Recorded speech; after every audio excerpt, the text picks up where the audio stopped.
Please welcome to the stage the director of The Armor of Light, Miss Abigail Disney.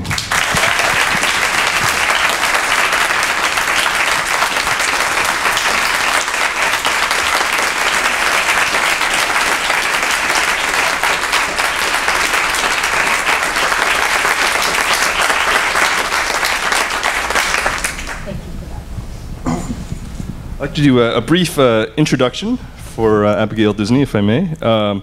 Abigail Disney is a filmmaker, philanthropist, and activist. Her longtime passion for women's issues and peace building culminated in her first film, the acclaimed Pray the Devil Back to Hell. She has played a role in many film projects, including a film highlighting the key role of women in the Arab Awakening, and produced the groundbreaking PBS miniseries Women, War, and Peace, the most comprehensive global media initiative ever mounted on the role of women in peace and conflict. She's the founder of the Daphne Foundation, Peace is Loud, and is the co-founder, along with the 2011 Nobel Peace Prize winner, Lima Bowie, of the Bowie Peace Foundation, USA. Hello, Abby. Welcome back to SGI-USA and our Culture of Peace program. My friend and colleague in New York, Paula Miksic, mentioned to me that when you visited our SGI-USA Buddhist Center in New York in June of 2014, somebody in the audience asked you, what is your next project going to be? And you said, I want to do a film on gun violence in America, and I don't want to speak to the converted. And you certainly accomplished that, so congratulations. Thank you. I was wondering if you could share with us what impelled you to choose the topic of gun violence in America, and what sort of internal and external challenges did you face along the way? That's a great question, and just thank you, every single one of you, for coming. I really appreciate it. You know, after Pray the Devil Back to Hell came out, I got invited to go places and talk about women and war and peace and whether one thing had anything to do with the other. Intuitively, we know they're connected, but you know, the argument still needed articulation. So I found myself in lots of different places that were coming into conflict or coming out of conflict, and war was very much on everybody's mind. You know, I had been so struck in Liberia the first time I went by the number of bullet holes I saw, and struck by the fact that toward the end of that war, there were maybe 20,000 combatants at most who had just brought the country to its knees. And there are 3.5 million people in that country. Every 3.5 million populated country has 20,000 horrible, awful people in it, right? I mean, what's the difference between that and a civilized society? Well, a part of the difference is, what are you doing with your weapons? And there are, you know, AK-47s that are going for $25 in that neighborhood, and I could be a warlord, you could be a warlord, we could all be warlords if we wanted to, if the weapons are that plentiful and the rule of law is that broken. So that was always in the back of my mind. And of course, you know, coming back to the United, we're pushing the weapons out. We're pushing the mythology about war out. I mean, we've created a whole architecture in the mind and the heart about violence that we've pushed out into the world. And I was standing in northern Mexico one day, and I was speaking to this group of women who are really in it. They're right in the middle of conflict themselves. It's all around them. They all knew people who had died violently. And I was speaking about peace, and I just had to stop myself and say, I'm an American woman, and I'm standing here in northern Mexico, and I know perfectly well there are 250,000 weapons coming from Mexico, Arizona and Texas, down into your conflict, and I have never done anything to stop it personally. And so that was like just a moment for me where I thought, yes, I admire peace builders, but I have an obligation to be one, especially if I'm an American and I live in this country that is such a promoter of violence around the world. So that was when I just decided I would come home and I would bite off the size of peace building that I could chew, you know, because you can't take on too much in any single thing. Guns were the start of it, and the gun culture really. It's not so much about the laws as it is about this culture of bring it on, make my day, you know, that culture has been so wildly embraced in this country. There's no opposing voice speaking up. There's no one saying, like, I don't know that I would take someone else's life in defense of my own. I never hear anyone say that. So I just wanted, having been raised in a Catholic household, and, no matter where you wind up as an adult, the Sermon on the Mount is the Sermon on the Mount. And what I couldn't understand was this enormous population of Christians who weren't bringing all that Jesus had to say about nonviolence and peace to bear on the way they talked about their culture. So that's kind of the long way around. I thought evangelicals are such a pivotal population in elections and voting, and frankly, if you could just switch on the Christianity in every Christian, this would be a much better country, It's really fascinating to hear you say that, because I feel like as a member of the SGI Buddhist community, part of our daily practice is chanting in front of a scroll called a gohonzon that we view as a reflection of our own enlightened state. And as I'm chanting, I often will ask myself those kind of questions, like how should I respond to these complex and profound questions that our country struggles with? How can I personalize it? What is it that I can do? And I felt like your film, for the first time, was sort of reflecting that sort of internal struggle that I was going through, and the kind of internal dialogue that I felt was stemming from a very spiritual place. And I really appreciated that. And it made me want you to ask, made me want to ask you the question about the role of religion, about the role of culture. Fear and demonization of the other has led to a pervasive defensive posture in America. And at the extreme, it's expressed in the impulse to annihilate the other in order to protect who I am and what I have. And although this has been around for a long time, right now this combination of fear and racism has really surfaced to a strong degree. The major institutions that create our culture, among others, are education, politics, media, and entertainment, and religion. What do you see as the role of media and entertainment on the question of gun violence in America? And what is the role of religion in overcoming and breaking down these barriers? Part of my path to taking this approach on the film was looking at, for instance, the low bar for getting a concealed carry permit in places like Florida, and stand your ground law, which everybody thinks gave you the right to kill someone in self-defense. You already had that right, and that right is in the 13th century Magna Carta, right? What it did was it relieved you of the obligation to retreat from the conflict before it came to violence, which was a value I thought we all shared in this country. That the worst possible outcome in a conflict would be a dead body, no matter whose dead body that is. And I think two things were happening. One was no one was making room for that counter argument. There was never an argument. There was never a discussion of any kind. We just passed that law, and nobody really thought through the moral complexities of it. I lost my thread on the second one, but anyway, what I thought to myself was, like, I've thought about this. I've thought about what would I do if I were presented with someone threatening my life and I had a gun in my hand. Nobody knows who they'll be in that moment. You can't say for sure, but I'm pretty sure I would not kill in self-defense. Now, it's another question if you involve my children, and the hypotheticals become ridiculous when you're talking about guns. But it seems to me that before you go buy a gun, what you need to do is ask yourself when you would use it, and how, and why, and on whom.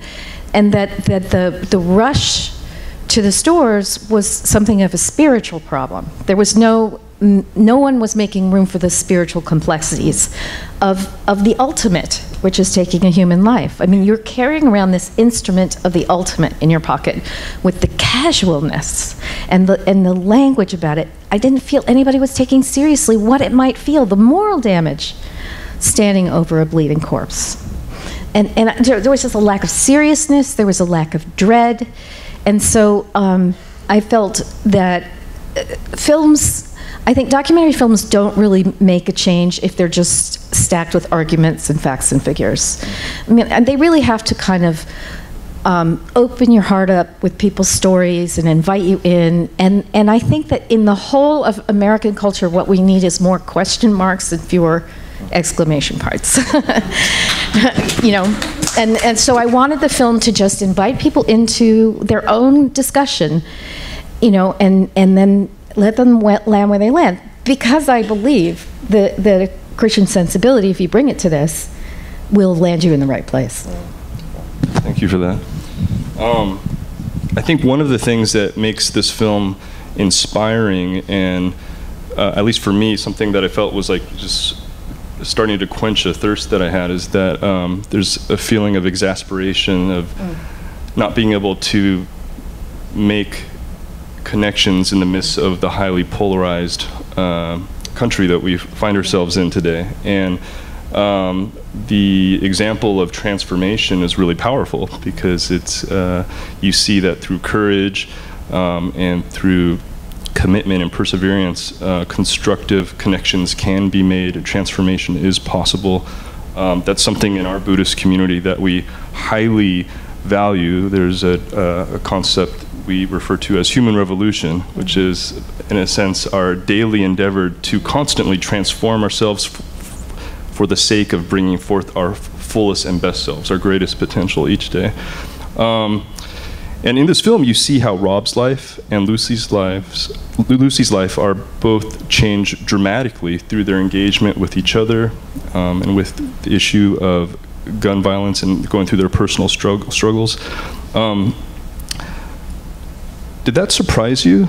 And how did your life evolve or change through the course of making this film and experiencing that? And did you learn something that you didn't know before by witnessing that unlikely friendship emerge? Yeah, well, I learned a lot of things, and it was nothing but surprises. And the first surprise for me was meeting Rob for the first time, who, if you Google him, he's like, what? You know, and I really thought, why am I going to introduce myself to this guy? But you know, what I learned from the Liberian women is you go to the dictator, you go to the enemy, you go to the person that you hate, and you sit with love in your heart and you talk. I approached him by saying this thing I just said about stand your ground law, and then I said, you know we could fight. You know, we both Googled each other. We could, if we wanted to, we could just go right at it right now. And then we'd walk away from here angry. Or we could just choose to just take this one issue and put it over here. This is not to say we'll never talk about it.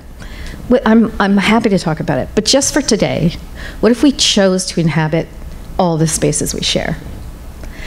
And I guarantee you that if we do that, we're going to find out that the reason we're yelling at each other across a police tape over abortion is actually because we're more alike than different.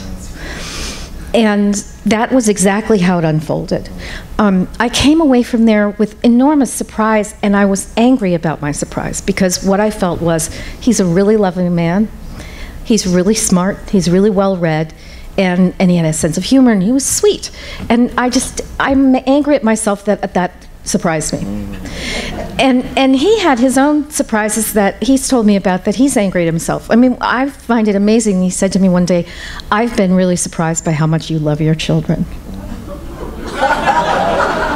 Yeah, so that's to give you a sense just like how protected we are in our spaces and how far we separate each other. Rob has evolved into one of my closest friends, you know, and that happened slowly as I started to understand that while I deeply disagree with him on the abortion issue, it's not my job to change his mind, and that we would all have better conversations if we humbly offered up to the universe that we're not in charge of each other's minds. What we are in charge of is being our best selves and bringing that to every conversation and living what you believe to be true. That's, you know, Rob is an evangelical, and of course the word evangelism implies that you need to go out and get converts. And there are people he lives among who, like when I would go out to shoot, you could tell they were all like in a race to see who could get me. You know, they all wanted to convert me right there. I mean, it was like exhausting. And Rob never did that. And I asked him about that one time because it's fundamental to the way they understand the world. And he said, no, there's evangelism by like lecturing and going and seeking out. But I believe in evangelism by attraction, which is something I also talk about in AA. You know, if you live it and be it, and somebody wants that, they will come to you. And so I did not expect to learn so much from Rob. I went into that interaction, frankly, thinking I was the better person. And I had to offer that up. And, you know, he hasn't changed my mind on abortion, and I haven't changed his, but it's interesting what we've had is about abortion around the edges of making this film as we developed a friendship, an extraordinary conversation. Does that experience help you, in a sense, process and cope with some of the polarization that we still experience in our society today and give you hope? You know, I don't know. I'm not quite at hope yet. But because I don't think we've been well prepared by our media, especially our education systems or our families or our religious communities, we have not been well prepared for how to have conversations with each other. And sadly, the algorithmic, you know, architecture of social media is amplifying the differences and driving people further from each other. So I think that we're going to have to make the effort to reach out, and we are going to have to retrain ourselves about it. And one of the things I realized about the abortion debate is that I'm never going to go over there and convince, you know, half of them to come and agree with me, and they're never going to do that to us, right? So we're stuck with a conflict, and it's an unsolvable conflict. There is no compromise. There is. If they think it's murder and I think it's not, there's no middle ground. It just can't exist. So when you're stuck with a conflict that will never go away, you have to choose to inhabit the conflict differently.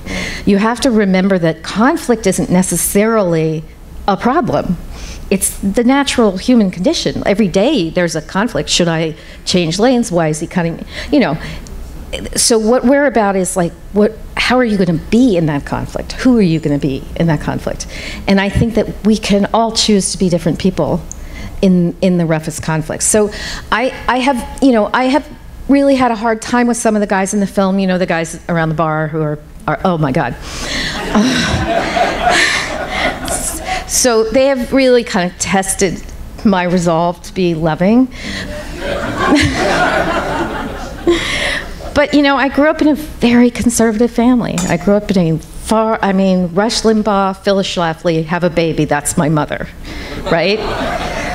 So I always loved my mother. Until the end of her life, I loved her. It's not a coincidence that I started this film after she died, because at some level I felt regret for not always treating her with the loving kindness that I should have brought to the relationship. I think I lost my temper too much. I think I fought her too much. And so it was a bit of personal but political reconciliation that I was kind of offering.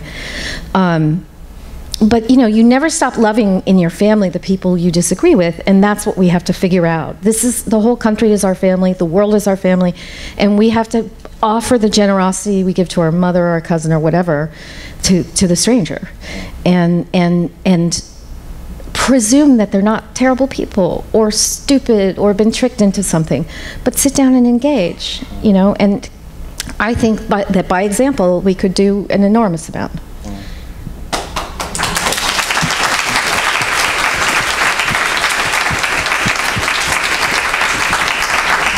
It would seem to me one of the challenges we face is that people may feel like dialogue is a simple thing, but I feel like in fact dialogue is a very high-risk encounter that you have to be courageous to allow yourself to experience, because you're putting yourself in a space where you're making yourself vulnerable to being changed. And when you're dealing with these conflicts where they seem so entrenched in their polar views and you know, making an effort to try to change somebody else's views seems so futile. How should we think about the process of dialogue and the value that's created from just being willing to be present and make yourself open and vulnerable and connecting in those types of situations? Yeah, I think that Americans, I have a theory that like everybody who got up and left whatever country and came here was a person who was like, that's a problem, I'm going to fix it by going to America. And we just want to fix everything all the time. That's like our first thing, let's fix it. And some questions don't have answers, you know, and so the dialogues that need to happen are the ones that don't have resolutions. They have to be, so there's a paradoxical thing that happens. Like, you're not going to change anybody's mind unless you're determined not to try. I had to go into the film being willing to be changed. And, you know, I had an abortion when I was 21 years old, and so it's hard for me to want to entertain the idea that I'm wrong about that, obviously. But I think, I thought if I'm going to do this in good faith and I'm really going to ask him to come out this far on a limb for me, I owe him that in return. So I really did kind of try to, the best that I could, to really open my heart. And I've kind of landed right back where I started, and in some ways more certain. But I also have a different attitude to the way I want to talk about it with people. And I have found myself engaging more and more. Conservative women are the really hard ones for me to talk to about abortion. Because the really conservative men are just being patriarchs. I know how to handle that. But you know, women have had children, many women have had children, they, you know, so I understand what they're saying. You know, I felt that baby move, how could you, you know, so, yeah, so I'm rambling now, but I had to open myself to, and you're right, that's the fearful thing. I thought the fearful thing was conflict. I thought the fearful thing was they'd yell and scream at me or something. And I've always been very conflict averse. I say that negatively. I was a peace builder in my family. That's the positive. But I grew up in a family with a lot of conflict that sometimes turned violent, and 2 alcoholic parents and 3 alcoholic siblings. There was violence. There was both verbal and otherwise. So I have a natural, like, kind of terror flight response when it starts getting into yelling. But what I realized was that the courage it took to do that, to walk into a room full of people knowing that many of them will be angry at you. And believe me, I'm pretty confident this Q&A will be all right, but believe me, some Q&As are tough. But it's nothing compared to being willing to be changed. And that's why I respect Rob so much, because not only was he open to changing, but he was open to changing on camera. Yeah. You know. Yeah. Let's dig into that a little bit deeper, because I want to ask you a question that gets at Rob's transformation and also his relationship with Lucy, and your history of work on the power of women. I personally was deeply moved by Rob's sincere heart to grapple with the issue of gun violence, his profound self-reflection, his willingness to be vulnerable, to listen deeply to others and his own spiritual conscience, his courage to apply his faith values to every dimension of his life. That said, clearly Lucy played a critical role in the process of Rob's empowerment and ability to take a courageous stand. And it seems that a number of your films suggest a special agency for women to effectuate change. Can you share your thoughts on women and the power of dialogue to shape change and the power of women to cross hardened boundaries? Right. Yes, you're right about that. Most of my films involve ways in which women in either conventionally or unconventionally act to change the world around them. Having been raised by a conservative woman, this is something I understand. Conservative women don't listen to women.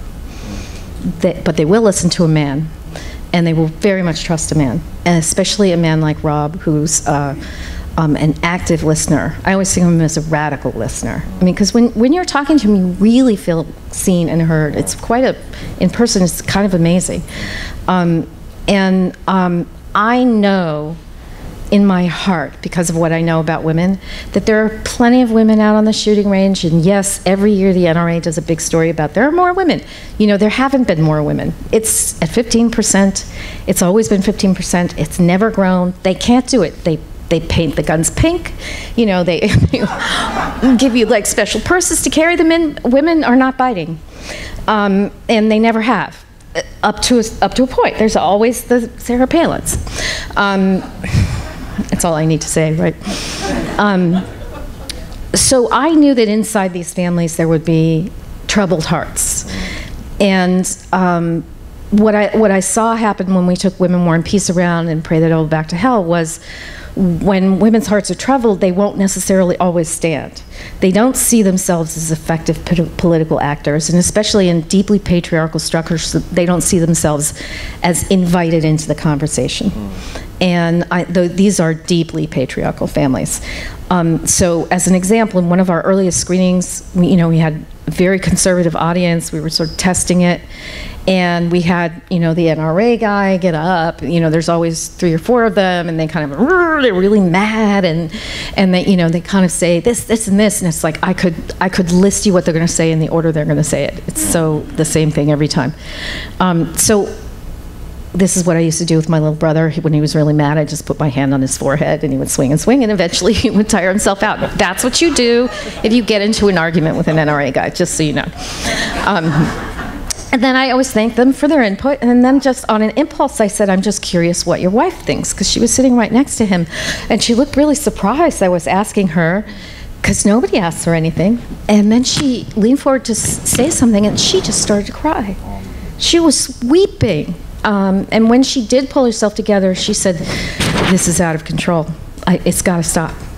And so I'm a sneaky girl, and I always had this in my head as a film for women, because I knew that Rob would be very appealing to conservative women, that they would hear Lucy's story as mothers, and that maybe, just maybe, in ways we'll never be able to measure, they feel maybe they can say something in their own homes, because that's where it has to change.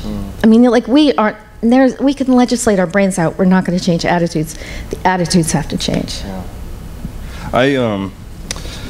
Last time I was in Texas, I went to a gun shop, or I spoke to the owner of a gun shop, and I asked him about what he thought about the issue of gun violence in America, and he said to me, like, he definitely felt that more gun safety legislation is necessary and would be needed. And I was a little surprised. I wasn't.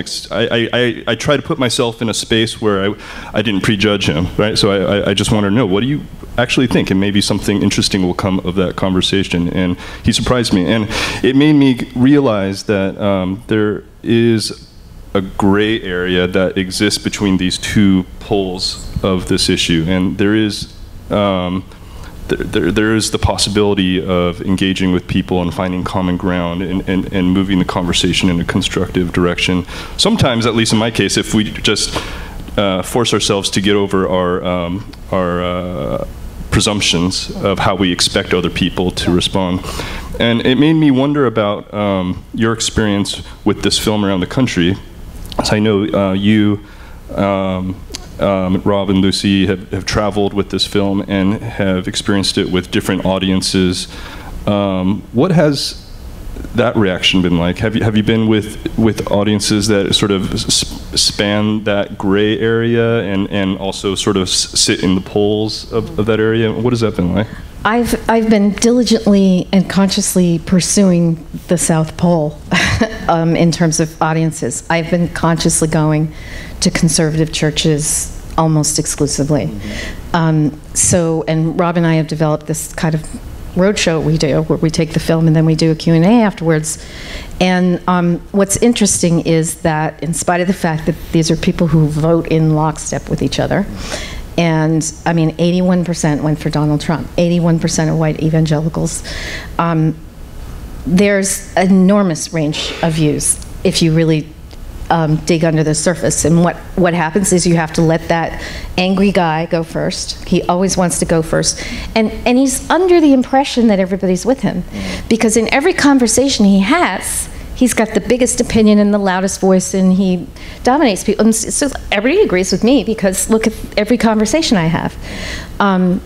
One of the things I learned is evangelicals are really polite people, and they don't like to argue among themselves. So when you've got, 8 or 10 of those guys in your church, and if you say just slightly the wrong thing and they're going to come down on you like a ton of bricks, you just don't ever bring it up, even though you have concerns, even though you're worried. So if we let those guys speak their minds, and if we treated them respectfully with kindness, what would ensue after that was the interesting conversation.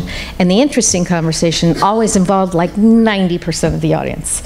And the vast majority of people were not with that guy, even though what the media is rewarding right now is the loudest voice, the biggest opinion, the most, antagonistic viewpoint. But that doesn't represent who we are. And so if we kind of take, I think of them as the parentheses, the far left and right out of it, and then we have a conversation among ourselves, then something interesting starts to happen. And what I've also tried to do, I've experimented in all these screenings with different ways to handle NRA guy. And there was one moment in Orange County in this, oh my gosh, the minister of this church said to me, well, Hillary Clinton is clearly not suitable to win the presidency because her husband cheated on her. I was like, God, what is wrong with you? So, it was like a really far out there place. And the NRA guy got up and he said something, and then Rob tried to say something, and I went to him, I said, okay, let's try this. I could go back at you. I've got facts, you've got arguments, I've got counter arguments. We could do this all day. Forehand, backhand. Really, we'll get nowhere. So how about we try to see if there's anything we can agree to? Now, this is a question I've asked a lot of gun guys, and they all respond the same way.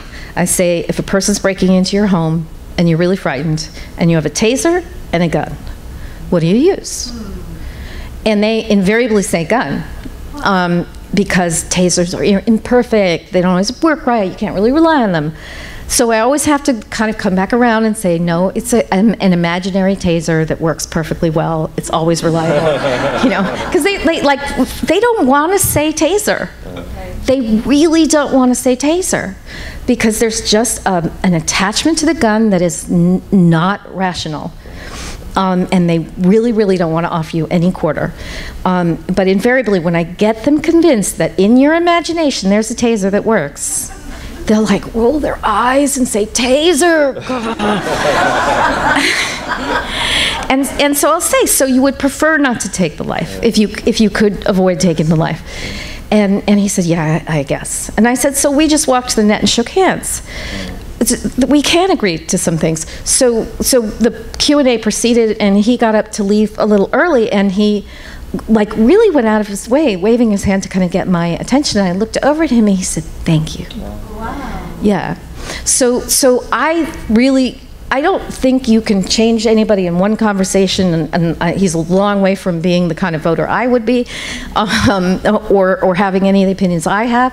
But all you can hope for in this kind of incredibly polarized environment, I think, is to soften the ground a little bit here and there where you can. I mean, if you're always dedicated to doing what's impossible, then you might as well never do anything. I mean, I think I'm dedicated to doing what's possible. And what's possible is to just begin a little bit of the softening. Right. Thank you so much. Please join me in thanking again Abigail Disney. Thank you so much.